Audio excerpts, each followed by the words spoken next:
Ito muna muli si Attorney Sunny Matulad ng Federation of Free Workers. Attorney Sunny, magandang umaga sa iyo.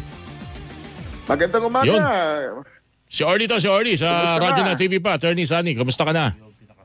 Yes, Ka-Orly, oo. Magandang umaga sa ating mga kababayan dyan sa Pilipinas. Nasa International Labor Conference ba ako sa Geneva? Abay, tama-tama. May taga-International Trade Union Confederation ba ngayon dyan sa pulo ng ILO? Yung FFW, isa sa mga affiliate sa Pilipinas ng International Trade Union Confederation. Oh. Kasama natin ang TUCP, ang Sentro at ang Kilusang Mayo Uno. Hindi, ang binabagit ko dito, Attorney Sunny, yung International Trade Union Confederation, yung gumagawa ng survey sa 2024 Global Rights Index. Kasi binabagit ang Pilipinas pasok sa 10 mga bansa na hindi maganda ang kondisyon ng mga uri manggagawa. Anong reaksyon nyo rito, Attorney Sunny? Kasi binabagit dito, unang-una, yung unfair labor practice, tapos yung paggigipit sa mga manggagawa para magbuo ng union. Kaya ako napatawag kasi parang hindi na itong problema ng manggagawa natin sa Pilipinas. Ang problema ng manggagawa sa Pilipinas, sweldo eh. Hindi na yung mga pagbubuo ng union eh. Attorney Sunny, anong reaksyon nyo rito? Siyempre, itong ITUC ay kasama natin dito sa Geneva. Aha. At inilabas nga nila itong report na ito ng Independence Day natin sa Pilipinas. June 12. At nakalagay nga na isa sa mga 10 pinaka-worst country sa mundo. At binanggit yung mga patayan sa Pilipinas mula nung panahon ni Duterte noong 2016 hanggang ngayong kay Presidente Marcos. Ang record ay 72 killings of trade union leaders and organizers. Apat itong sa panahon ni Presidente Marcos. Alright. So meron talagang insidente ng paggigipit sa mga magagawa, lalo na yung gustong magbuo ng union. Tama ba yung reaction na yun, Attorney Sunny? Oo, recognize natin yan kasi pumunta dyan sa Pilipinas yung international high-level mission ng ILO noong Enero 2023 at pinag-usapan nga ng gobyerno ng Pilipinas, ng mga manggagawa at ng mga employers ang patungkol dito sa 72 killings na ito. May 6 na abductions, may 214 na mga red tagging threats at harassment na nai-report sa ILO high-level tripartite mission. Alright. Merong dapat asikasuhin, meron dapat na gawin sa tingin ninyo ang DOLE. Kaugnay dito sa sinasabing Global Rights Index na ito ng ITUC under ILO. Attorney Sunny?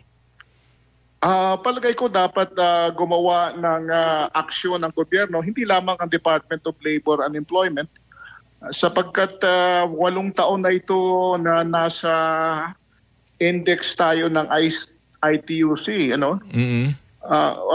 Ang index nila ay 1, yung pinakamababa, yung 5 plus, ang pinaka-worst talaga.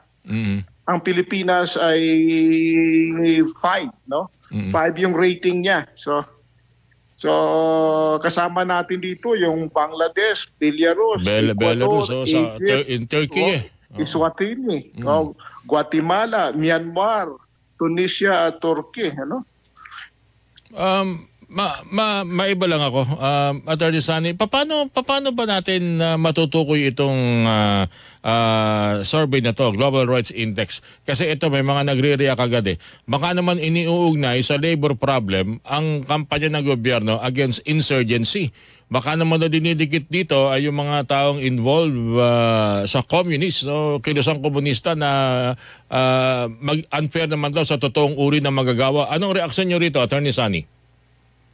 Palagay ko ay dapat ayusin ng gobyerno yung ang pagtingin na yung trade union ay mga komunista, no? Mga komunista.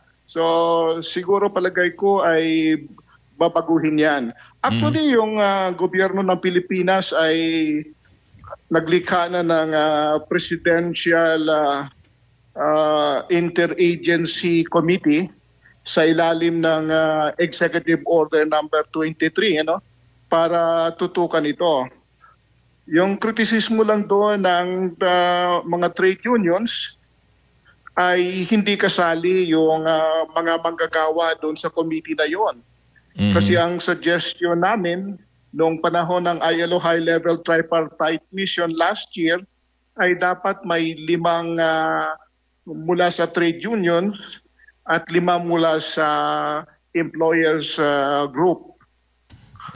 So isa yan. At yung pangalawa dyan na proposal ay ang paglikha ng Freedom of Association Roadmap.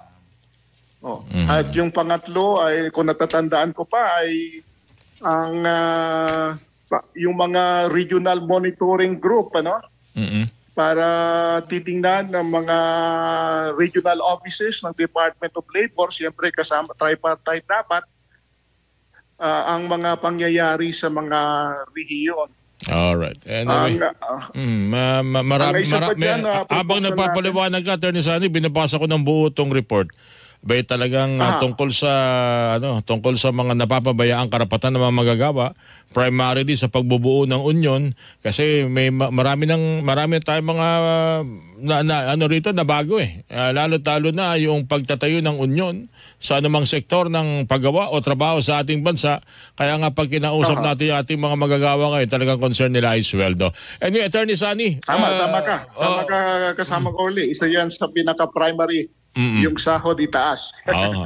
At may proposal dyan sa Kongreso na 150 pesos. Okay na ba, Attorney Sani? Tawagan kita ulit. Totally, andyan ka pala ngayon sa convention dyan sa ILO. Marami kong gustong malaman kung ano ang mga update at kung anong mga chika-chika at marites dyan sa mga international na pagtutuwa. Tatawag ulit kami, Attorney Sani. Maraming salamat sa yung binigay na pagkakataon at reaksyon dito sa aming paksa ngayong araw na ito, Attorney Sani. Thank you. Maraming salamat, Kaoli. Mabuhay po kayo. Ingat din po kayo, mga kapuso. Ang Pangulo ng Federation of Free Workers, Attorney Jose Sani Matula, ang inyo pong napakinggan.